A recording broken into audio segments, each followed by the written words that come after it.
Club Reviews again. I am Professor Ahogi, and this is... Hey guys, it's Sean Jump 24/7. Flame. Oni, the new kid. Cheyenne. Quickstep the Green Knight at your service. Saravan, 300. Your almighty demigod stinks! And I'm mad. And the anime we are discussing today is Persona 4, the first one, not the golden. I feel like I should make that distinction. The best way I usually like to describe this anime is try to imagine something like Digimon Adventure and Tamers for older teens. That's the best way I could describe it, in all honesty. What happens is there's this new kid named Yu Nakamura? Narukami, sorry. Okay, I'll just call him Yu. Yu moves to the boonies and he makes some new friends there, but they discover there's this like little ghost story or tall tale of some sorts around the town called the Midnight Channel. And what they discover along with the Midnight Channel is this alternate TV world. And they find that the Midnight Channel connects to the TV world because all these murders have been going around the town, and they find out that whoever appears on the channel is someone who's going to get murdered next. So they use this and the channel and traveling to the TV world to try and save whoever is the next victim before they die. So, what are all of your thoughts on this? It's a good adaptation of a video game, but there are some problems that they weren't able to adapt, I guess, in a way that didn't feel like filler, like the social links that will happen later on. Yeah, this was based off of a video game series. I feel like I should clarify. A very good video game series. Yes, it is quite popular. Well, as an anime, I think it was actually pretty well done. Yeah, it could work as a standalone. Yeah, the characters are pretty lovable in their own little senses. And we do see the characters grow, even if it's just their first episodes. I mean, it seems like the first 3 episodes, each thing had an issue with the characters, then they needed to learn something. I'm guessing, again, going by the fact that their personas were their darker halves. Yeah, one of the things they do is they find their darker halves in the world, and that's actually their Digimon. They control their shadow selves in order to help other people. I think that's a very interesting idea. It mostly relates to the idea of, I think there's a shadow in psychology. There's the shadow representing the id, right. representing the id being the part of you that's subconscious that basically wants to do everything you know is wrong. The persona being the acceptance of this, and the part that's always no. We have to putting a wall. And you get to command your own persona / Digimon after you defeat it.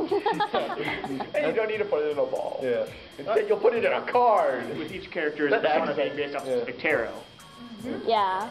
There is like a lot of good, I want to say anime-ish stuff with this, like tearing open the card and just kind of like in a flamboyant manner and yelling "Persona!" and then your monster just shows up. That's some of the fun. Although, don't question how the card repairs itself. That's never explained. Spiritual-based. Magic. Magic. Exactly. Wait.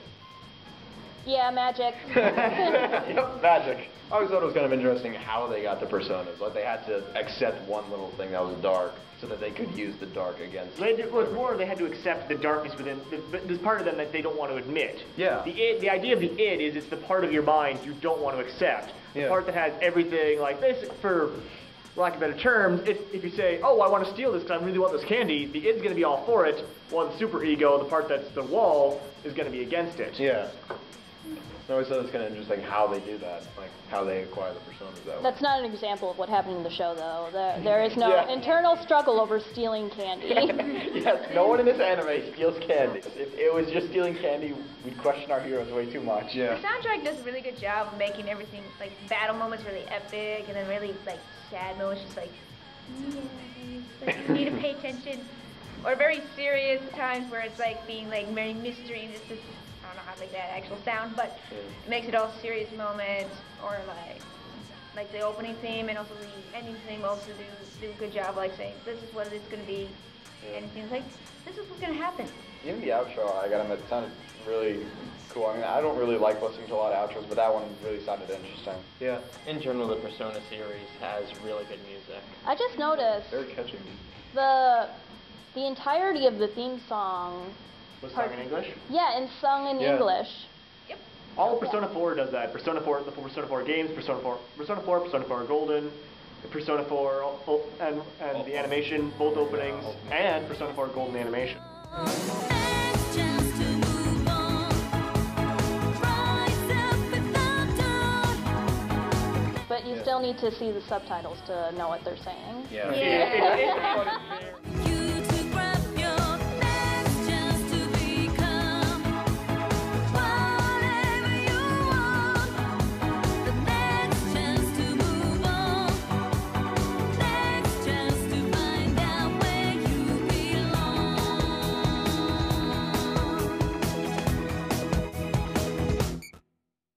Our consensus, what kind of ratings would we give these? I would give it at least a 4.5. I would stick with a 4. While it is great, there are still some things I would say that it still suffers from problems of. In and of itself is a great adaptation of a game, but it's still not a perfect adaptation of a game, and it's not it's not a perfect anime, but it is a very good one. 4.5. I'll give it a 4. I would have to give it a 4.5. I'll go 4.5 for good characters and story.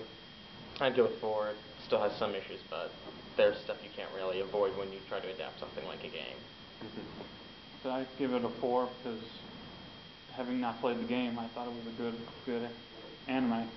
Okay, having not played the game, but I have seen the entirety of this anime, I would give it 3.5, in all honesty. Like, I remember enjoying it a lot when I first saw it, but rewatching it, you know, there's some things I don't really agree with, or I'm not talking about like adaptive choices, or maybe I am, I don't know, I haven't played the game.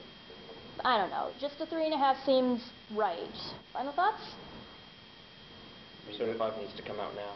I'd rather Kingdom Hearts 3 come out now. Oh my god! And it's Treasure Planet, I need Treasure Planet, I need Treasure Planet. What if they're lying about Treasure Planet?